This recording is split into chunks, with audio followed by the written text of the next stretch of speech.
Have you ever, like, stopped to really think about a word? You mean beyond just what it means? Yeah, exactly. Like how it's actually built.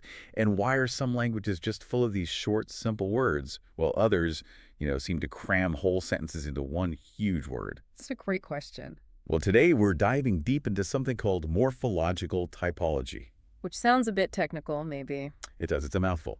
But it's basically how linguists classify languages based on, well, the really clever ways they build words and set up their grammar. Right. It gets to the heart of how languages work structurally. And it offers some honestly profound insights into human communication itself. Absolutely.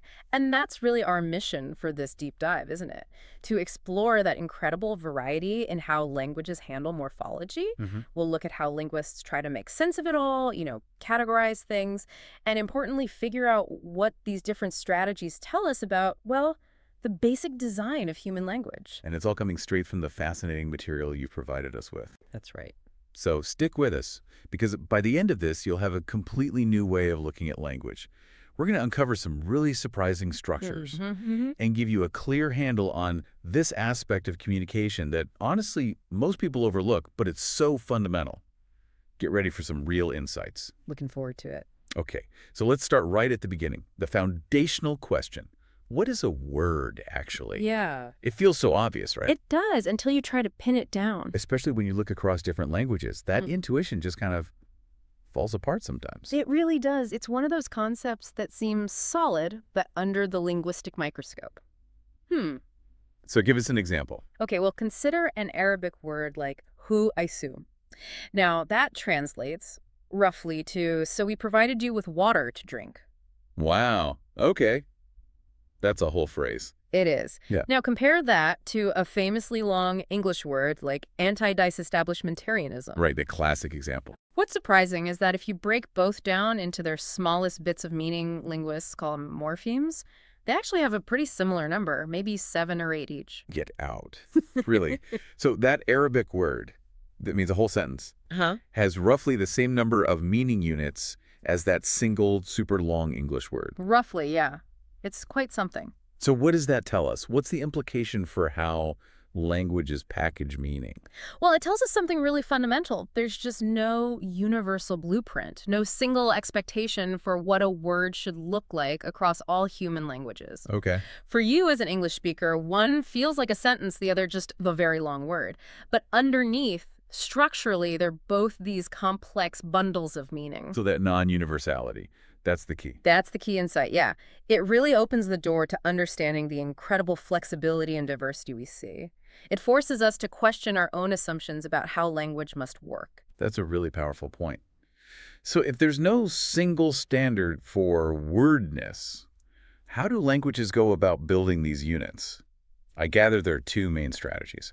Broadly speaking, yes. You can either add distinct pieces together, sort of like building blocks, or you can change the internal structure of the word itself, more like sculpting. Let's tackle the first one, adding pieces together. That's called concatenative morphology. That's the one, concatenative morphology. And conceptually, it's pretty straightforward. Right. Words get formed by adding these smaller, meaningful units of affixes onto a base word in sequence. Like Lego bricks, you mentioned. Exactly like Lego bricks. You have a base, and you snap on prefixes at the start, suffixes at the end, and sometimes even infixes right in the middle of the base. Each brick adds its own specific bit of meaning. Okay, that makes perfect sense. And we see it constantly in English, don't we? All the time. Like unhappiness. You can clearly see unmeaning not, then happy, the base. And then aidness on the end to make it a noun, the state of being unhappy. Each part is clear. Precisely. Or reconsidered.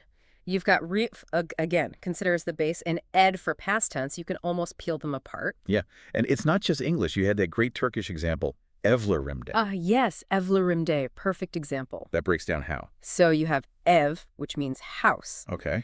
Then lerler, which makes it plural, houses. Got it. Then im, which means my, so my houses. Right. And finally d, meaning in, put it all together. Right. Evli im d, in my houses. Wow. each piece stacks up so clearly it's very transparent. Exactly. That's the hallmark of this concatenative, specifically agglutinative style, which we'll get to. But now contrast that building block approach with the other main strategy. The sculpting one. The sculpting one, yes. Yeah. Non-concatenative morphology. Okay. Here, words are formed not just by adding things on, but by changing the internal shape of the word. Right, modifying the core. Exactly. Reshaping the existing material, not just adding to it. And this is where it gets really interesting, I think. Like Arabic root and pattern morphology. Classic example. It's beautiful. So you have a root, usually 3 consonants, right? Like KTB for writing. That's a common one, yes. KTB carries that core semantic idea of writing. And then you weave vowels and different patterns around and between those consonants to make actual words. Precisely. So using KTB, you slot in vowels, like to get kataba, he wrote. Okay. Change the vowels to you get kutub, books. Use a pattern like you get maktaba, library, or bookshop. The KTB skeleton stays, but the vowels and structure around it create different words. That's fascinating. And we actually see echoes of this in English too, don't we? With our irregular verbs. We do. It's a remnant, but it's there. Think, sing. Right. Past tense sang. And past participle sung. Yeah, the vowel inside changes. It's not just adding an ed. Exactly. The internal modification signals the grammatical change. It's non-concatenative. It really makes you think. Like, you gave the listener an exercise idea if you had the Arabic root DRS for studying. Mm-hmm. How could you play with vowels and patterns to make different words? It's a neat way to wrap your head around it. It is. And these different strategies, adding pieces versus internal changes, are the foundation for how linguists start to categorize languages. Right, grouping them based on these dominant word-building habits and how they use affixes. Exactly, creating structural types. But you mentioned it's not like neat boxes. Definitely not. That's crucial. It's much more of a spectrum. Okay. Languages rarely fit perfectly into one category. They usually sit somewhere along a continuum from what we call purely analytic at one end to highly polysynthetic at the other. Most languages mix strategies. A spectrum. I like that. So let's start at one end. Analytic languages, also called isolating. Right. Think of these as languages where words tend to stand alone, isolated. They don't change their form much, if at all. So very little inflection. Mm-hmm. Very little, or none. In a purely analytic language, each word basically consists of just one morpheme, one unit of meaning. Okay. Sentences are built by stringing together these separate, unchanging words, free morphemes.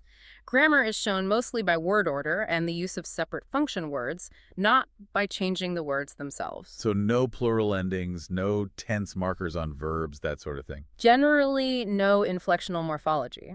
Now, some analytic languages might allow derivational morphology, like making compound words by just sticking 2 independent words together, like blackbird in English. But the core words don't change for grammar.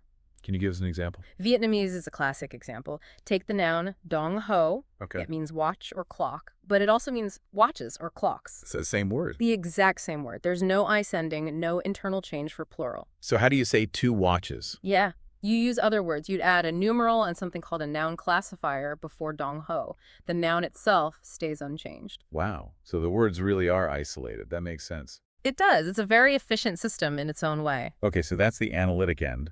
What happens as we move across the spectrum? Then we get into the realm of synthetic languages, and this is where things get more complex. Right. Synthetic languages do allow affixation. Words can, and often do, contain more than one morpheme.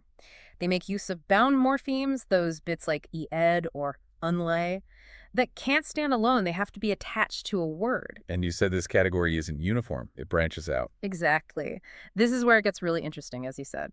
We usually talk about 3 main subtypes of synthetic languages: agglutinative, fusional, and polysynthetic. Okay, let's break those down. First, agglutinative. Agglutinative. Think gluing.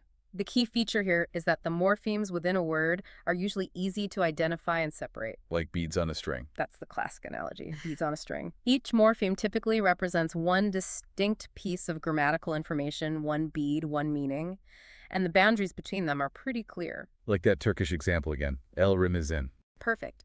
El hand, plural, imiz, our assertive. 4 distinct beads, each adding its specific meaning. Very clear, very separable. Gotcha. Any other examples? Oh, plenty. Swahili is another great one. Ninasoma, I am reading. Ni is E, ni is present tense, and soma is red. Again, clear segments. Other famous agglutinative languages include Korean, Hungarian, Japanese, Finnish, Tamil, lots of them. Okay, clear boundaries, one meaning per piece. Got it. Right. What about fusional languages then? How do they differ? Fusional languages also allow multiple morphemes per word, like agglutinative ones, but the key difference is in how those morphemes behave. They tend to fuse together. Fuse, meaning? Meaning a single affix, like an ending, might simultaneously express multiple pieces of grammatical information. Person, number, tense, case, all bundled into one inseparable lump. Ah, okay. So it's not a neat one-to-one mapping like the beads. Not at all. The boundaries between morphemes become blurry, sometimes impossible to find. It's like the Lego bricks have melted together. Right. More efficient in a way, maybe. Yeah. Packing more in. It can seem that way, yes. More compact Spanish verbs are a fantastic example. Play on. Take hablo, means I speak. That eso ending tells you two things at once. It's first person singular, I, and it's present tense. Okay, I see. It's doing double duty. Exactly. Or habla, she speaks. The A ending signals both third person singular and present tense. Right. And then you have hableso with the stress shift that means she spoke. The ending and stress convey third singular and past tense. That's fusion. That's much clearer now. It's like a linguistic multi-tool. Good analogy. And Latin was famous for this too, like re perfististi, meaning you all ruled. That ending asti carries a whole load of information about person, number, tense, aspect, all fused together. Okay, agglutinative is beads on a string. Fusional is melted Lego. What's the last synthetic type? Polysynthetic. Polysynthetic. This is where things get really complex and honestly mind-bending sometimes. No, it's fascinating. Polysynthetic languages often show laws of affixation and fusion like the other synthetic types, but they have two key additional features that really set them apart. Which are? One, they can often form words with multiple roots or stems, not just simple compounds. And two, crucially, they frequently allow noun incorporation. Noun incorporation. What's that? It means they can take a noun like the object of a verb and build it directly into the verb itself. The verb essentially swallows the noun. Whoa. So you end up with these incredibly long, complex words. Exactly. Words that can correspond to entire sentences in English. Give us an example. This sounds wild. Okay, in Sora, a language spoken in India, you have the word Anantam Joiten. Okay. That translates as he is fish catching. You see horm, meaning fish, incorporated right inside the verb complex for catch. Wow, fish is in the verb. Right in there. But maybe the most famous example is from West Greenlandic. I'm ready. The word tu sagent siusar tu anarsinanangive putit. Whistle softly. Okay. And that means? It means, roughly, you simply cannot pretend not to be hearing all the time. The entire phrase. In one word. The entire phrase.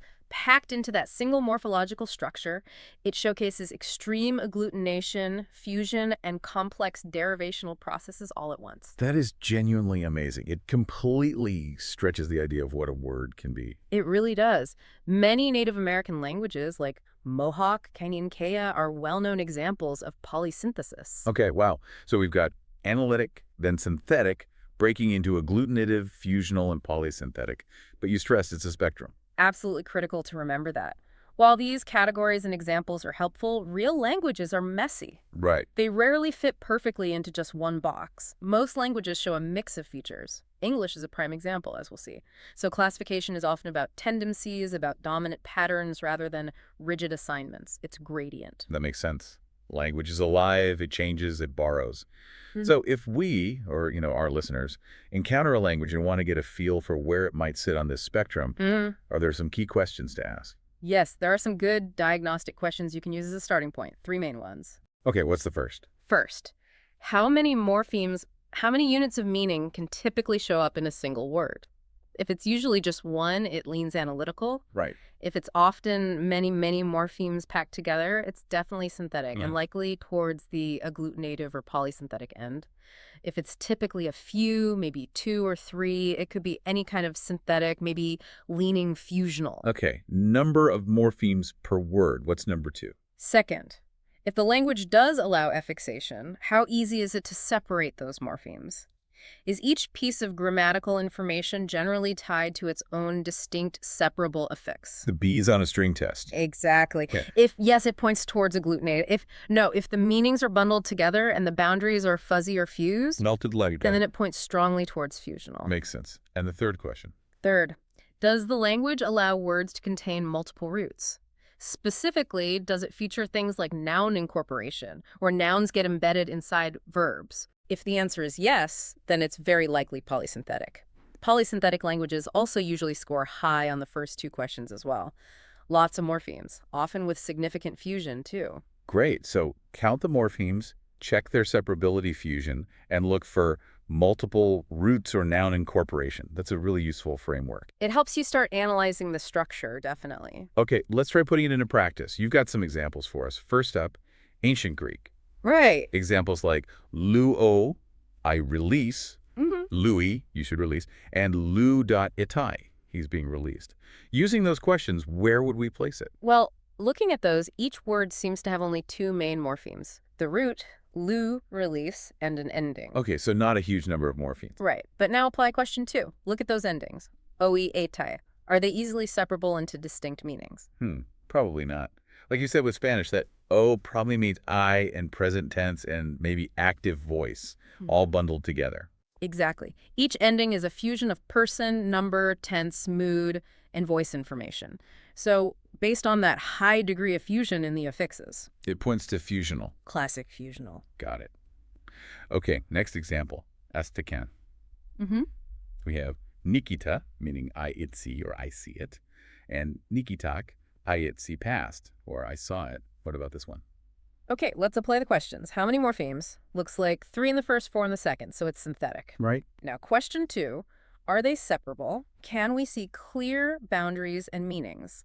Ni is I, kai seems to be it, itai is see, and k is past. Yeah, that looks pretty clear, like beads on a string. Exactly. Each piece seems to carry one specific bit of information, and they're neatly lined up. So that points strongly to... The agglutinative. Okay, makes sense. Now for the tricky one, English. Ah, English. We've got examples like the boy will play with the dog, very simple structure. Then John's cat eats mice. Bit more going on there. And of course, anti-disestablishmentarianism. Right, a real mix. So how do we classify English using the framework? Well, that first sentence, the boy will play with the dog, looks pretty analytical, doesn't it? Mostly single morpheme words, grammar handled by word order, and function words like will and with. Yeah, very isolating in style. But then John's cat eats mice. We see signals for possession on John, and ease on eats marking third-person singular present tense. Those endings are actually fusional. The is on eats signals person, number, and tense all at once. Ah, okay. So some fusional elements. Definitely. And then you look at anti-disestablishmentarianism. That looks very much like beads on a string, right? Anti-disestablishmentarianism. Yeah. You can peel those layers off quite clearly. So agglutinative in that case. The structure of that specific word looks very agglutinative, yes. So what does that tell us about English overall? That's all over the place. Exactly. It's a prime example of a mixed language. It has strong analytical tendencies, especially in its core grammar now, but it retains fusional inflections, especially in verbs and pronouns, and it uses agglutinative style processes, particularly for deriving new words with prefixes and suffixes. So mixed is the best label. It's become more analytic over time, but it's kept bits of other strategies. Precisely. It highlights why the spectrum idea is so important. Okay, final practice example. Han, which is an Athabascan language. Right. Examples mentioned include complex verbs, meaning things like, we're starting to work, or we will hook catch fish. What does hook catch fish suggest to you? That sounds like that noun incorporation thing. Yeah. Embedding fish inside the verb for hook catch. Bingo. That's a strong indicator of polysynthetic. Han verbs are known for being highly complex, incorporating nouns, and showing a lot of fusion as well. So definitely polysynthetic. The verbs certainly are, but here's a fascinating twist that the source material points out about Han. Oh. While its verbs are textbook polysynthetic, its nouns are almost completely analytical. Really? So the nouns don't change much? Hardly at all. They might take a single possessive prefix, but generally there's no marking for case or number or gender on the nouns themselves. Wow. So you can have different morphological types dominant in different parts of the grammar of the same language. Absolutely. Which again reinforces that languages rarely fit one neat label. Han is polysynthetic in its verbs, analytic in its nouns. It's incredible. That really drives home the spectrum idea and the complexity. Okay, so moving beyond individual languages, you mentioned looking at global patterns. Yes, using resources like the World Atlas of Language Structures or WALS, linguists can map these morphological types across the globe. And what do those maps show? Do we see patterns? We definitely see patterns. You find geographical areas where languages tend to cluster in terms of their morphological type. For example, Southeast Asia has a high concentration of analytic languages. Many languages in the Americas are polysynthetic. Large parts of Europe historically featured fusional languages. So does that just mean languages in the same area are related? Like they inherited these features from a common ancestor? Sometimes, yes. Shared morphological typology can certainly be evidence of a genetic relationship, a shared family tree. Features get passed down. But not always. Not always, and this is a really crucial point. Morphological characteristics can also spread through contact between languages, even if they're completely unrelated genetically. Ah, so languages spoken near each other can influence each other's structure. Exactly. We call these areal features. A feature spreads across a geographical area, affecting unrelated languages simply because their speakers are interacting. You see this in Southeast Asia, you see it in North America and the Balkans. Okay. So these global patterns tell us about both language history, the genetic inheritance, and language contact, how languages shape each other over time through proximity. It's about both divergence and convergence. Fascinating. It adds another layer to understanding how languages end up the way they are. It really does. Well, what an incredible journey we've been on today, seriously. We started with what seemed like a simple question: what is a word? And it led us through this entire complex, beautiful spectrum of morphological typology. From the analytic languages with their standalone words. Right, all the way to polysynthetic languages packing whole sentences into one structure. And everything in between, the agglutinative bead strings and the fusional melted blocks. It really gives you an appreciation for the sheer variety out there. And that, I think, is the real aha moment for you, our listener, to take away. Just the incredible ingenuity and diversity in how human languages choose to build meaning. Yeah. It completely challenges any preconceived notions we might have about how language ought to work or what's normal. There isn't one right way. That variety is the norm. Exactly. And that's what makes studying language so endlessly fascinating. So maybe a final thought for everyone listening to chew on. Please. Next time you hear a word, or say word, any word at all, maybe pause for a second. Think about it. What linguistic secrets might be hidden inside its structure? How is it built? And what does that architecture tell you about the language it belongs to and where that language might sit on this incredible morphological spectrum we've explored today? A great question to ponder. It changes how you listen. It really does. Well, thank you so much for joining us on this deep dive into the truly fascinating world of morphological typology. A pleasure, as always. We hope you found it as eye-opening and inspiring as we did.